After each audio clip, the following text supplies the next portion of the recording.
All right, so it's been increasingly more difficult to be a car dealer in this market. It seems like prices on the wholesale level are changing every single week, and it makes it hard for us to know how much we have to spend on cars. And two, we're seeing this dilemma where, okay, we're having good sales at our car dealership one week, bad sales at another week. We're having customers coming in saying they can't afford our cars, and we sell cars that are $5,000 and under. I'm going to talk about that a little bit today. Also, later on, I'm going to show you the cars. I'm going to tell you the cars that we bought over the last week. Show you what we paid for them, what we plan on selling them for, just to give you kind of a gauge of the market as far as what we're buying.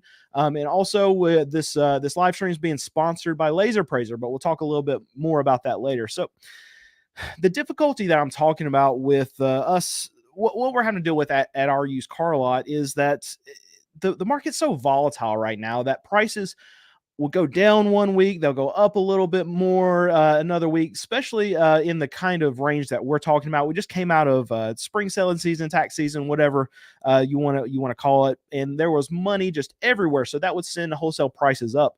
And then it turned out that spring selling season wasn't a huge thing for a lot of dealers, so the prices at these wholesale auctions really fell off a cliff. And for us, that was a good thing because we sold a lot of cars, and now we wanted to go in and we were able to buy at a time period of the year that we're typically not able to buy. So we put our foot on the gas and started buying some more cars. But the problem is we were really wrong about what cars we could buy, and the cars that we knew that we could buy 3 months ago and sell them pretty quickly, it's not the case right now. So what ends up happening is that we have bought some cars that we now have to sell for 4,000, 4,500, $5,000 around that range. And we're finding that consumers, even consumers in that range that we're looking at, that $5,000 and under, they don't have the money to be able to purchase those kind of vehicles from us. So what we're having to do is we're having to take a step back from what we're buying and basically relearn our ranges and really anticipate the market and what our consumers can afford right now. And it turns out that our consumers really can't afford a $4,500 car anymore. So what we're having to do is those cars that we were paying 3,000, 3,500 bucks for at the wholesale level, we can't really buy them anymore. Myself, my sales manager, and Alex, my mechanic, who buys a lot of cars from me, we had to have really a discussion about, okay, what now can we actually buy from these auctions? And it turns out that we have to come back down because Nate's really the one, my sales manager, who is seeing the consumer really be strapped, because he'll come in here and he'll see specific individuals come in and, okay, they're looking at this $4,500 car. And when they call and figure out insurance on it, everything that they're going to have to pay, whether it be their taxes, insurance, everything on top of what the car cost, he's saying that they really can't get to that amount. So they need to be right around that $3,500 price point. That needs to be our sweet spot. So what that means for us, I'm talking about me and Alex specifically as buyers, is that we have to anticipate really what we can sell a vehicle for when we're in the auction lane, when we're bidding on a car. So if there's a car, even if the car we perceive is worth $6,000 on our lot, if even if we think we can sell it for that, the consumer can't afford it, because even if that car is worth $6,000, the consumer only has as much cash as they have to be able to pay for a vehicle when everything's said and done, when they have to pay their taxes and when they have to sign up for the insurance on the car as well. Then if they can't afford that $6,000 car, I mean, even if we're selling it for $5,000, even a $6,000 car, even if they can't afford that $5,000, it doesn't matter. That car is no longer on our lot worth that $5,000 to $6,000. It's then still a $4,500 car if they can only afford to pay $4,500 for it. That's what we're dealing with right now, and we have to really step back so we don't have a lot of these cars that are $5,500 on our lot anymore, like we had during tax season, just because we can't move the cars whatsoever. And it's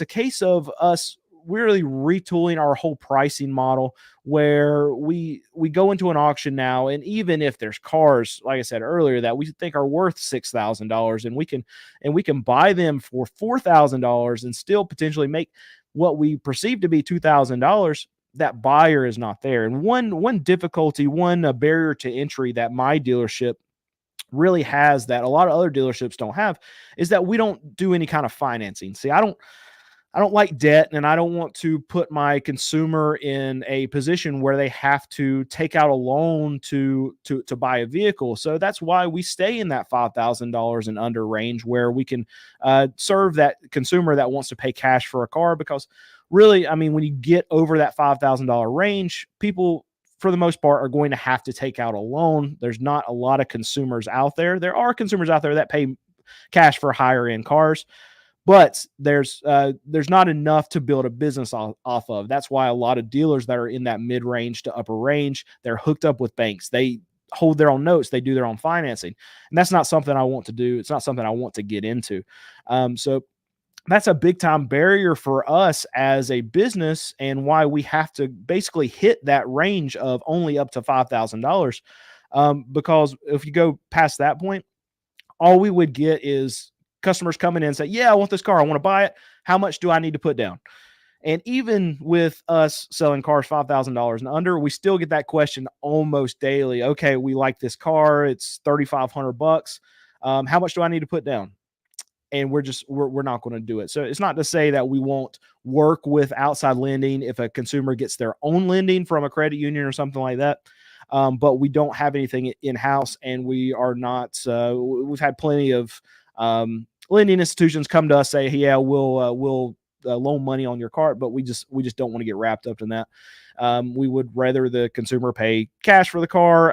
And it's also a big headache for my salespeople too. We sell a lot of cars, and any additional paperwork, any additional back and forth with any other institution makes the process a lot more cumbersome for our sales staff. And we like to just turn and burn cars and get them out as quickly as possible. But what you'll see at a lot like mine, though, is because we don't go this route of financing our own cars, or we're not hooked up with other lending institutions, we have to be under that price point so a customer can pay cash for it. So what we're finding is that price point is going down. We're finding that the consumer is more strapped each and every day. And what we're finding is that, okay, if we have cars that are $45, if we have cars that we're selling for $4,500, they're sitting longer. Consumers, that they aren't buying them, and when they come in and to look at that car, they're trying to really nickel and dime and get that car down to $3,500, which is where we're finding is our sweet spot. And Nate has been crying to me and Alex for the last few weeks to say, look, people don't have the money.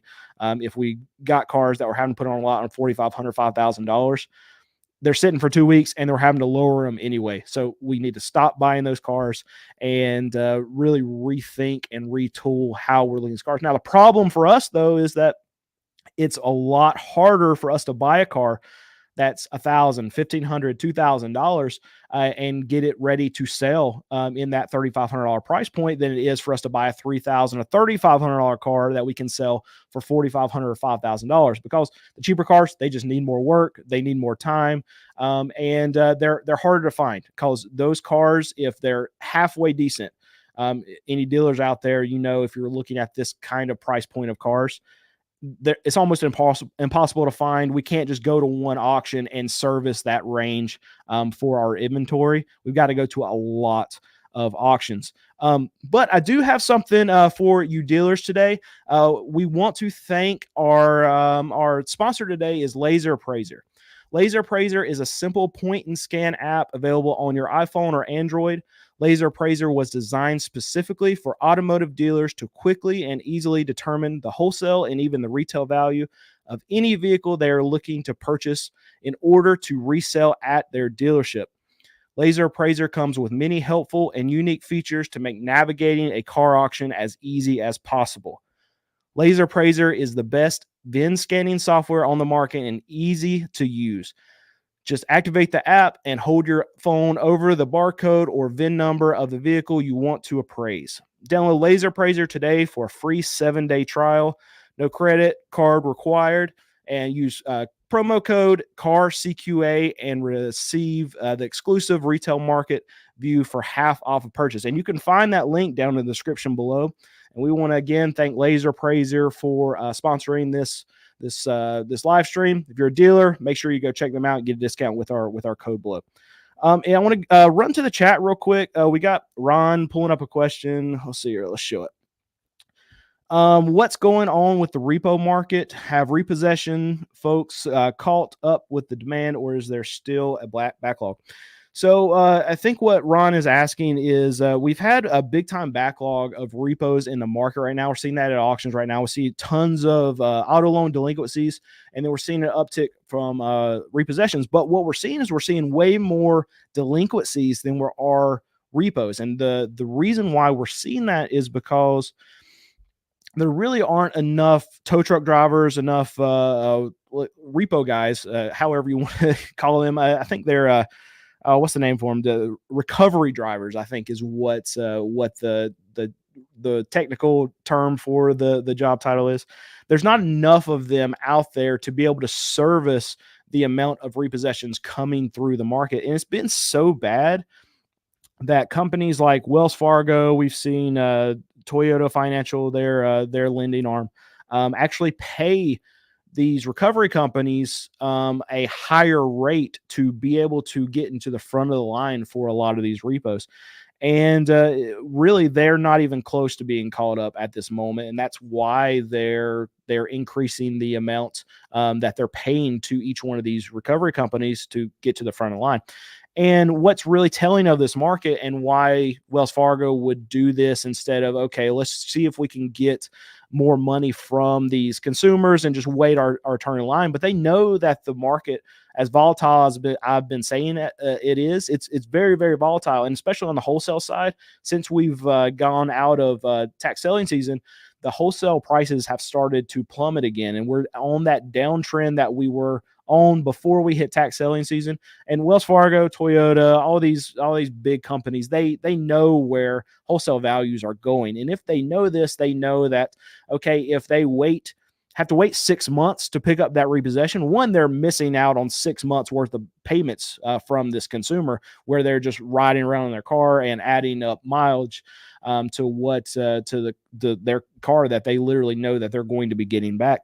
But they know that 6 months from now, the value of that vehicle on a wholesale level is going to be much, much lower than what it is right now. So that extra $500 that they're spending, that they're paying these tow truck drivers to get that particular car, they're going to end up saving money, whether it be from a customer just abusing the car, because these customers, when they know that they stop paying for the car and they know they're going to lose it, and when they stop paying for the car, they know that they're going to lose that car. They stop taking care of. They're not even washing the car. They're barely keeping any gas in it because they know that they could lose it at any moment, but they're not doing any kind of maintenance, anything like that. So the value of these cars are just going to get hammered, both from the wholesale side and from the consumer usage side. So Wells Fargo, these companies, they know that they have to get these cars as soon as possible. And they want to be in front of the line because it actually saves them money in the long run. And my wife's here too, and she's popping up some questions. What you got? Another one for me, baby? I was not paying attention. I'm sorry. I've been talking to everybody in the chat. All right, well, I just need a question. Just let's. How about a comment? Can you put a comment in? That works. That'll work. All right, we've got our friend BRG over here. This is the dealer. You know who BRG is. I know who BRG is. He's not a dealer. You see, he's in sales though. Works for a small dealership. We buy 100 cars a year. This year, we're buying a third of that until we sell our inventory. It has been slow, so we may not be buying cars for a while from auction. Yeah, and I'm seeing that from. It's unfortunate that BRG you have to experience this.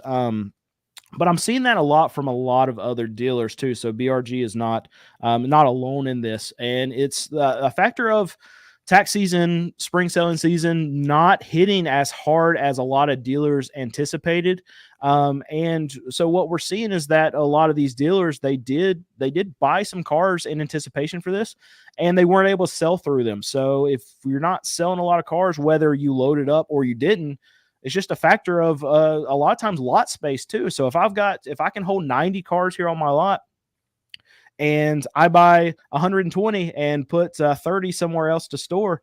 And it turns out I go through tax selling season and only sell 40-ish cars. And then I'll bring those extra cars back to my lot and be sitting at almost capacity.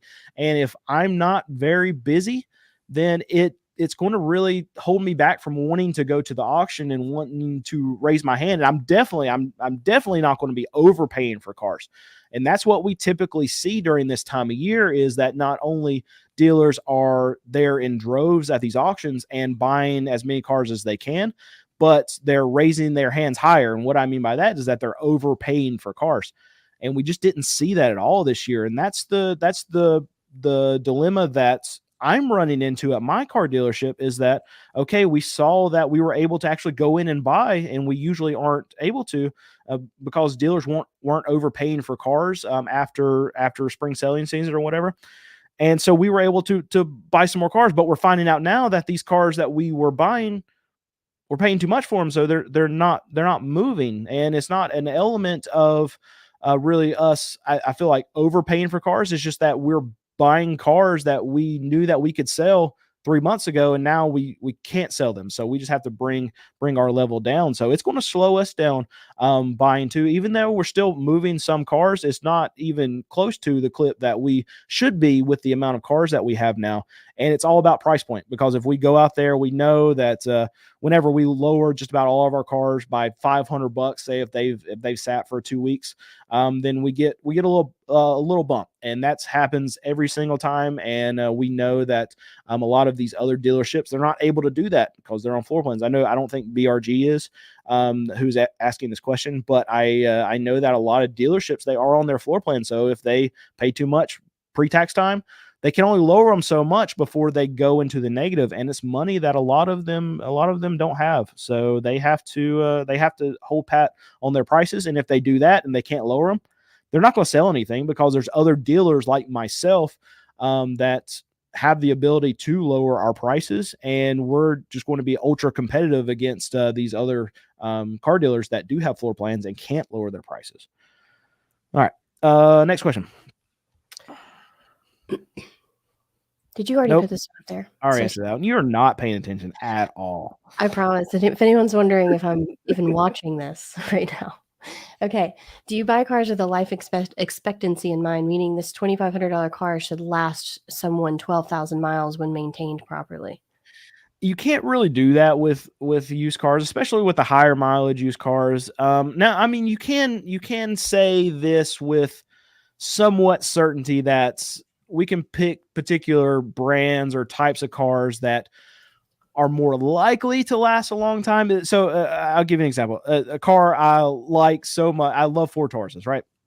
Great cars, but I know that a Ford Taurus is not going to outlast a Toyota Camry. So if we have a 2005 Ford Taurus on the lot and a 2005 Toyota Camry on the lot, and they have the same amount of mileage, and a customer asked me, okay, which one's going to last longer?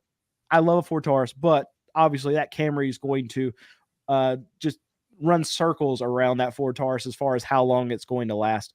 But as far as if we can say how long a car will actually last after purchasing it, if it's got 150, 200,000 miles, whatever we have on our lot, we can't do that. And really, it's going to be a not even a factor of how a consumer buys a car that day. I don't care if a customer buys a car that's only got 50,000 miles on it. How long that car is going to last is going to be determined on how that consumer takes care of the car too. Because if you drive that car for 12,000 miles and you never change the oil, and even if it's got the tiniest of oil leaks, then you could drain the whole car out of oil in 12,000 miles. And a car that has a little oil in it, it's going to be very detrimental to the lifespan of that vehicle. So it's really a lot, in a lot of cases, it's going to come down to how a car is maintained. And you can do some things when you're going to look for used cars to figure out how long, not necessarily how long a car is going to last, but to give yourself the best chance. So what I always recommend to people going to look at used cars is, before you even start looking at used vehicles, make sure you find a trusted mechanic, somebody that will look at the car like they're buying it for themselves. And when you find that used car that you're thinking about buying, then you take it to that trusted mechanic, have them put it up on a lift, have them test drive it, look at all the fluids, and they can pretty much paint you a picture of how that car was maintained. And they could probably give you an estimation of at least longevity of the parts that are operating in it now and what you're going to have to fix next. Mechanics can do that, and that's why I always recommend it to our customers and to people that are watching any of our videos. It's my number one car buying tip is before you buy a car, get it to a mechanic, let them check it out like they're buying it for themselves, and then you can figure out what you need to do to the car next or what issues it has currently. And I don't want you to buy a used car unless you get that inspection done. Buy your trusted mechanic before you purchase the car. But that's it for us today. Thank you for watching this video. Please subscribe to this channel and remember to like this video, comment, do all the things, and I hope you have a great rest of your day.